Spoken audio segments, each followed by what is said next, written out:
This woman filmed her own murder after her husband found out she was having an affair. On December 2021, a fight broke out between 60-year-old Kerry Birmingham and his 48-year-old wife Patricia after he found out that she had been having an affair. During the argument, Kerry pulled out his shotgun, pointed at Patricia, and threatened to take her life. Patricia began recording their fight, and the last thing her husband said to her before he pulled the trigger was that she was going to meet Jesus. Kerry pled guilty, and even though they had video evidence of what he did, he was only sentenced to 10 years in prison with the possibility of parole in 5 years. And the reason for this is because the laws in Texas allows for a reduction in punishment if the crime was committed in sudden passion, which in this case, Kerry found out about his wife's affair and quickly reacted in this way.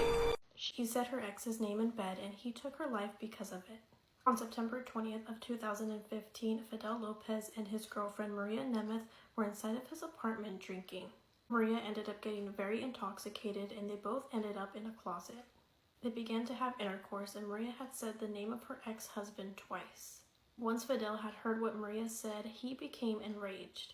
At that point, Fidel left Maria in the closet while he went through the apartment and began to break things. He had shattered a glass door and punched holes into the wall. Fidel then went back into the closet and Maria was lying unconscious. Fidel then decided to insert a beer bottle, a hair straightener, and both of his fists inside of Maria. Maria started to bleed and Fidel stated this is when he became a monster. Fidel then admitted to pulling out Maria's intestines. Maria had never gained consciousness during this time.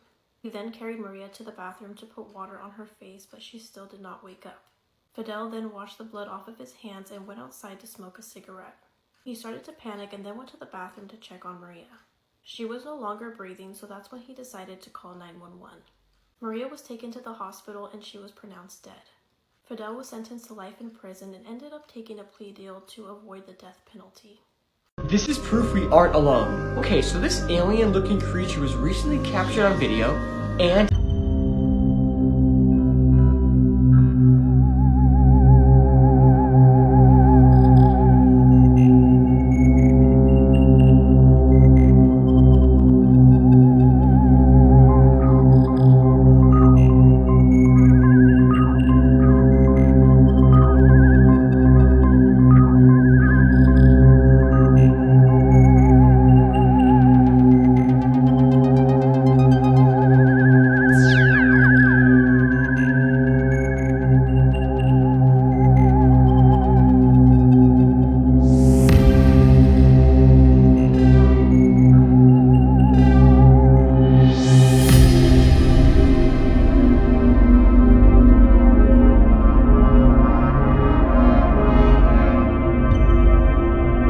I have no idea what this is, but it's absolutely terrifying. And this is also 4,000 feet in the ocean. We need to talk about the Smiling Dog. The Smiling Dog is a demonic creature that looks like a dog but has human teeth. Photos of this creature were sent to people all over the world. And once a photo was seen, the Smile Dog would enter the viewer's dreams. And in the dream, you'll feel a need to ask the creature one question. What do you want? Then the Smile Dog will always reply with spread the word. After that, you'll have 3 days to grant the Smile Dog's wishes. And if you don't send any videos or photos of the Smile Dog to someone else, the photo you received will start to deform, showing you a much more disturbing version of the Smile Dog that some people think is its true form. Some people have even said the Smile Dog's nightmares are so bad that its victims avoid sleeping altogether, weakening their mind and making them even more vulnerable till the Smile Dog comes out of their dreams and into their reality to further torment them. So send this video to someone else to spread the word of the Smile Dog.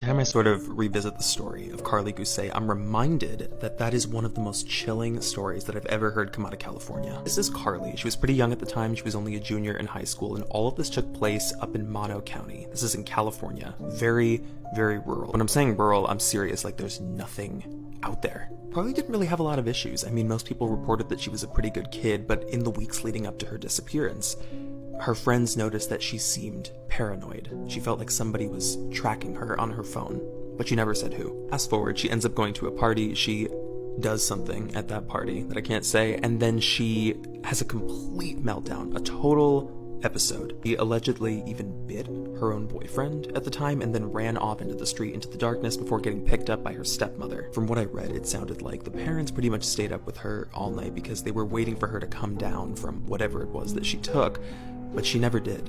And they never called 911. Come the morning, she was gone. She was not in the house. If these are stories that interest you, we've got a whole show on it if you want to go check that out for a full episode. Only a handful of witnesses claimed to actually see her. They saw her walking along the road towards the highway, and this is that highway. Like, it is, there's nothing out there, which means somebody must have put her in their car. A man has been arrested on suspicion of manslaughter in connection with the death of ice hockey player Adam Johnson. The 29-year-old Nottingham Panthers player's throat was cut by an opponent's skate blade when they collided during a match. Johnson received immediate medical attention with CPR performed on the ice and was taken to hospital but could not be saved. Detectives arrested the suspect on Tuesday, who remains in custody.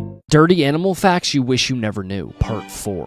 When a scorpion loses its tail, it also loses its anus. Being so if you pick it up by its tail, or it decides to sting something and can't let go, also then losing its anus. Not sure how it goes to the bathroom then, but that's not my problem. Madagascar hissing cockroaches are so loud they can actually be mistaken for an oncoming train. So next time you're walking somewhere and you think that you hear a train, it may just be a few cockroaches having a party. Don't forget to like and follow if you enjoyed the series and want to see more. Your wish is my command. Here are 3 animals that look like they're the spawn of Satan, but actually harmless. First up, we've got the basking shark. Now, don't get me wrong, if I saw this daddy behind me while I was swimming, I'd shit the equivalent to an average human in 1 year in 1 second. But believe it or not, they're actually chill. They're one of the boys. Now, yes, their mouth is so wide that they could theoretically fit your entire extended family in there. They're a passive predator, mainly feeding on zooplankton. And you won't end up in here because they're really not interested in humans. Bit fucking rude, but However, that isn't me saying you should go up to one and give it a big fucking hug. Maybe keep your social distance with this one. Next up, we've got what the fuck are you? This is an eye. Now, yes, if you were camping in the middle of the night and went out and saw this creature, safe to say you'd probably have a negative reaction. But this budget-ass gremlin and long middle finger is harmless. It doesn't go for humans, it goes for insects and grubs from tree trunks. Are you a fucking tree trunk? The worst it'll do is give you the biggest fuck off middle finger of your life. Finally, we got the tailless whip scorpion. Oh yeah, quickly share the video or tag one friend. Love ya! Now you may recognize it from Harry Potter, but this little shit hurts it. They're harmless and not even venomous. Even provoked, they're chill. Elon!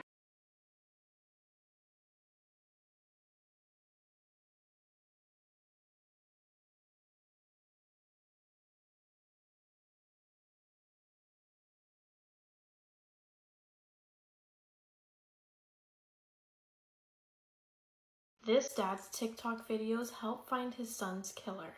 This is 19-year-old Luis Carlos Laguna Jr. and he was born on September 8th of 2004. He was from Arlington, Texas, and he had a passion for music, dancing, and his Chevy Silverado. On November 18th of 2023, Luis had attended a ranch party in Fort Worth, Texas with his friends. As they were leaving, they got into an argument with another group of individuals. It was strictly verbal, just arguing back and forth. The two groups ended up separating and Luis had went on his way with his friends. They all hopped into Luis's truck, and as the truck was leaving, someone shot behind Luis's truck and struck Luis. Luis was then transported to a local hospital in critical condition but unfortunately passed away. The medical examiner's office confirmed that his cause of death was a gunshot wound to his head. Fort Worth Police Department had stated that they were still looking for a suspect and if anyone had any kind of information to please come forward. Weeks started passing by, weeks turned into months, and still they had nothing.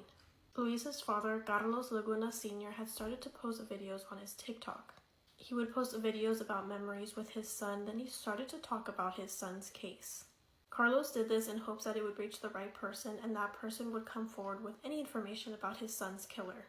About 5 months after Luis's death, a detective called Carlos to let him know that they had found Luis's killer. That person is 20-year-old Martin Ramirez Lopez, and he is currently sitting in jail charged with the murder of Luis. Detectives mentioned to Carlos that his TikTok videos did help and that someone had came forward. One thing about Carlos, he was not going to give up. Rest in peace to Luis, may he never be forgotten. DJ said that his main motive was that David smoked too much of their weed. So on the night of the 13th, David, DJ, Bradley, and Austin were all over at his house. They were hanging out in that camper trailer, they were smoking weed, hanging out, and DJ gave Eric some kind of signal. And then Eric got up and he left the room. He didn't stay out of the room for more than a few minutes. So I don't know if he was curious about how the murder was going or what, but he came back to be with the others eventually. Except at this point when he came back in, David wasn't in the room. DJ, Austin, and Bradley had locked him in a bathroom. bathroom. Now, David didn't seem too worried at this point. He actually thought his friends were just kind of messing around with him, maybe playing a prank, you get it. But then they let him out of the bathroom. They turned off the lights and they started beating him. And that's when David got really scared. He apparently begged them to stop, but nobody would. They even used the gun to start pistol whipping him. So once they found a pretty remote area, they pulled David out of the car, they walked him into the woods, laid him on the ground, and then DJ shot him in the head. At least, that's how things happened the first time that Eric told his story. But the police made him come in for 2 other interrogations, and each time Eric gave them a confession, it would change. One of the biggest differences was that a couple of times Eric said that the killer was not DJ. It was someone who was listed in the police report as AB. Those are Austin Barrett's initials. By now, the detectives were convinced that Eric was the ringleader in all of this. Even if they didn't know who actually fired the fatal shot, they still had no idea what the motive was for David's murder. But they were confident that Eric was behind all of it, and that Austin, DJ, and Bradley helped him pull off this crime, and then helped dump the body. Riley Strain's mom finally gave an interview to News Nation, and she talked about the final text that was sent from Riley to her about his drink. People have not talked about this case in a couple of weeks, and this is a pretty big break considering we still don't have footage from inside the bar. If you need a refresher on the case, Riley Strain, he was a fraternity brother who was down on a trip with his frat. He was down in Nashville and he was kicked out of a bar. See him on camera when he hits the street level. He is hammered. He's completely gone, he's wandering aimlessly, he's alone. Eventually, he would vanish that night, and then following a 2-week search, his body was found without his pants, washed up in the Cumberland River. And a lot of dust that was kicked up on this case because a lot of people wanted to know about that drink, and now we have confirmation from his mother. And again, it's a lot to pack into one video. If you want some backstory on this, I've got an episode on it. Riley had apparently texted his mom that his drink at the bar, something was wrong with it. Adds even more suspicion to the GHB theory.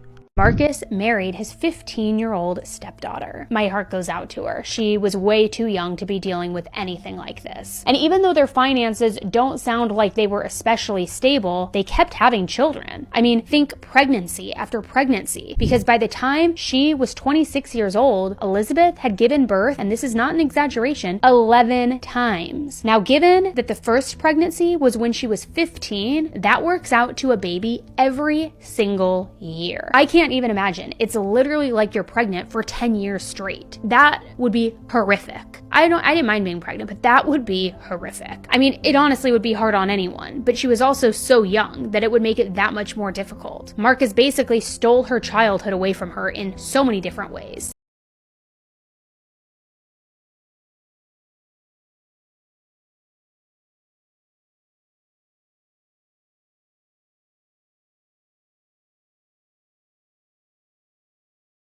On Monday, April 15th, 21-year-old Thomas Elliott was inside a Target pretending to shop when he first began following a woman around the store. This woman said that she was shopping for clothes for her grandbaby when she noticed Elliott was standing way too close to her. And then she saw that he was holding his phone in a weird angle, pointing straight at her. She said her first thought was that this man may have been trying to Bluetooth her information from her phone onto his phone. She gave him this weird look like, "What the hell are you doing?" So he backed off and apologized and said that he was only looking at clothes that was hung beside her. So this woman walked away and continued to shop, but she still felt like something was off. She then noticed he was getting really close to another woman in the store, the same way he was doing to her. She thought this was too much of a coincidence, so she followed him around at a distance and wanted to see what he was up to. At this point, she felt like this guy was being really suspicious, so she put her phone in the cup holder of her shopping cart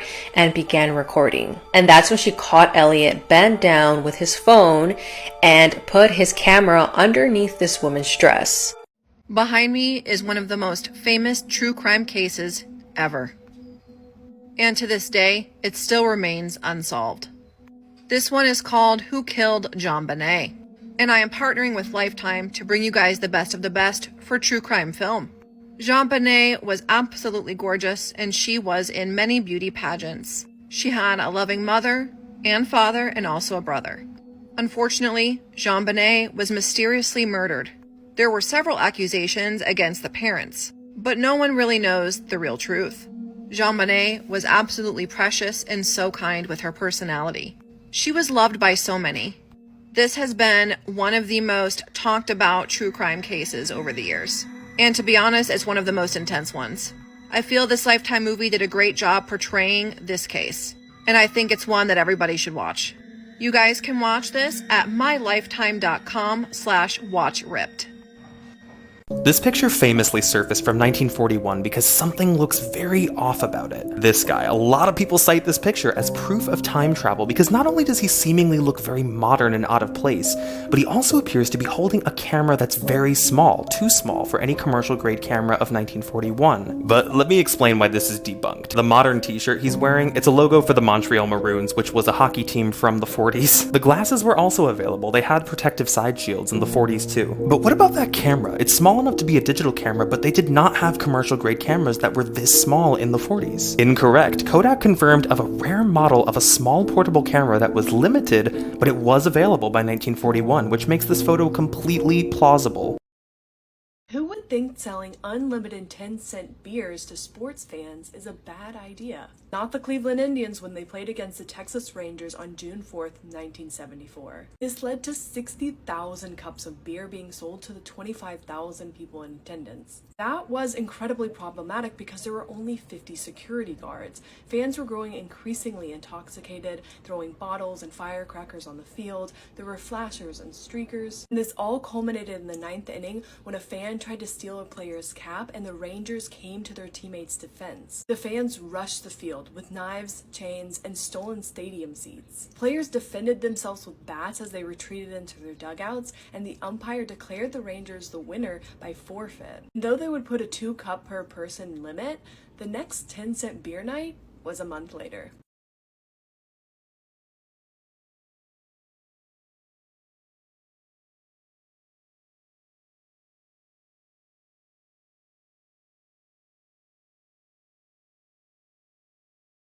Look at Miranda seeming uncomfortable while Dan is touching her. What can't you say? I mean, honest to God, I could go on and on about all the wonderful qualities about Miranda, but I know time permits, and I will consolidate it to just this one thing. In all the years I've known Miranda, I guess 9 years now, she hasn't changed. Miranda hasn't changed one bit. All those awesome qualities that she had when she was 9 years old, all the goodness, all those smiles. Let me know if I'm overreacting. And make sure you hit that follow button because I have a whole deep dive coming. Breaking news in the case of what some are calling the Milwaukee serial killer. As you may remember, earlier this month, a critical missing persons warning was issued for Sade Robinson. She was last seen on Monday, April 1st. The following morning, authorities were notified about a car fire near her home. After further investigation, authorities were able to determine that the vehicle fire was that of Robinson's. Later that day, authorities say a community member located a leg in a park. This park was less than 10 miles away from Robinson's home. Furthermore, authorities said that Robinson went on a date on April 1st, the same day that she went missing. Authorities say that the two met at a restaurant where the suspect worked. The bartender who used to work there with the suspect said that they were seen having, quote, casual conversations. This was before leaving together. The two then reportedly went to another bar before they went back to the suspect's home. On Friday, 33-year-old Maxwell Anderson was charged in connection with the crime. The following day, the sheriff's department located another body part near the scene of the car fire. During the weekend that followed, additional remains were also located near a site where the remains had been discovered on April 5th. Authorities said cell phone data ultimately led them to the arrest. After taking the suspect into custody, they said that there was BLOOD located inside of his home. However, they have now released information stating that BLOOD is not the victim's. A lieutenant who is a former Milwaukee investigator and who also worked on the Jeffrey Dahmer case said that this is not surprising to him. He said, quote, they haven't said whose BLOOD it is, but it could be his. He finished by saying, quote, I don't think this leads to the suspicion that there are other victims out there. At this time, he has pled not guilty and is being held on a $5 million bond. To stay up to date on this case, make sure you click the playlist below. I'll keep you guys updated. What do you think? Drop in the comments. Here's 5 celebrities you didn't know killed somebody and what exactly went down. The last 2 are particularly weird and creepy. Tennis superstar Venus Williams got into a car accident in June 2017, which left 1 man dead. Williams was driving in Palm Beach, Florida, when she rushed into an intersection despite not having the right of way, and she was T-boned by the car. The car's driver survived, but her husband, 78-year-old man, was sent to the ICU where he died 2 weeks later. Alec Baldwin discharged a prop gun that led to the death of cinematographer Helena Hutchins on the set of his movie Rust in New Mexico on October 21, 2021. Authorities with the Santa Fe County Sheriff's Office said that they were investigating the incident and trying to determine what type of projectile was discharged exactly. No charges have been made since the incident, and Baldwin, who is both a star and producer for the film, cooperated with authorities. Baldwin even released a statement the day after the incident to let the public know how devastated he was, as well as the fact that he was fully cooperating with the police investigation and that he was in touch with the late cinematographer's family and husband. In 1993, Snoop Dogg and his bodyguard were charged with the murder of a rival gang member. Snoop was defended by attorney Johnny Cochran and was acquitted after years and years of court battles. In 1978, Sex Pistols bassist Sid Vicious fatally stabbed his girlfriend Nancy Spungen. When he was first questioned, he claimed to have found her dead on the bathroom floor of their hotel room, but he later admitted that he had stabbed her but didn't actually intend to kill her. Although he was charged with her murder, Vicious never actually stood trial as he died of a drug overdose while out on bail. In 2012, Smallville and Sons of Anarchy actor Johnny Lewis broke into the home of an 81-year-old woman called Catherine David, ransacked her home, and then killed her and her cat. He was never questioned as he actually fell or jumped from a roof and died straight after. It was later revealed that he had been born into a Scientologist family and worked for the church's drug rehab group, Narconon. Despite a history of drug abuse, though, the autopsy report showed that he actually had no drugs or alcohol in his system at the time of his death.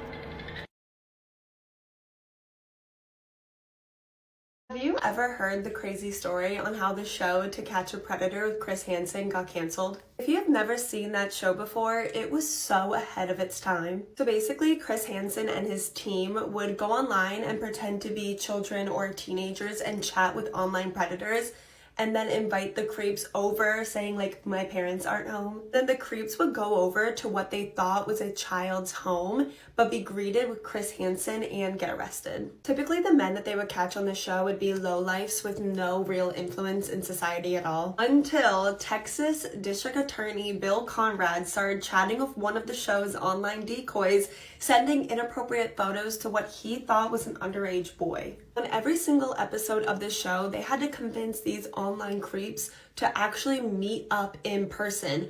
But Bill didn't want to meet in person. This is complete speculation, but I'm assuming that the network knew that catching a district attorney on their show would be really good for ratings. And since Bill did not want to meet, they took camera crew, police officers, SWAT teams, and raided Bill's home. This is unlike anything the show had done before. And with cameras rolling, before they were even able to speak with him, Bill Conrad unalived himself. People that were at the scene apparently immediately started talking about how this was going to make really good TV. And Dateline did go on to air an episode that featured Bill. But there was some controversy, of course. The judge that signed the search and arrest warrant apparently said that they were never made aware that a reality TV show was involved in this arrest at all, and said if they had known, they would never have signed it. Experts have also said that the raid was unnecessary drama for the cameras and put everyone involved in unnecessary danger. And that the investigation was just rushed in general because this was reality TV and they wanted a quick turnaround for the episode. Bill's sister did go on to file a wrongful death lawsuit against NBC, which was settled for an undisclosed amount. And within months of this all happening, the very popular TV show was canceled. There's so much controversy about how this all went down, but what do you think?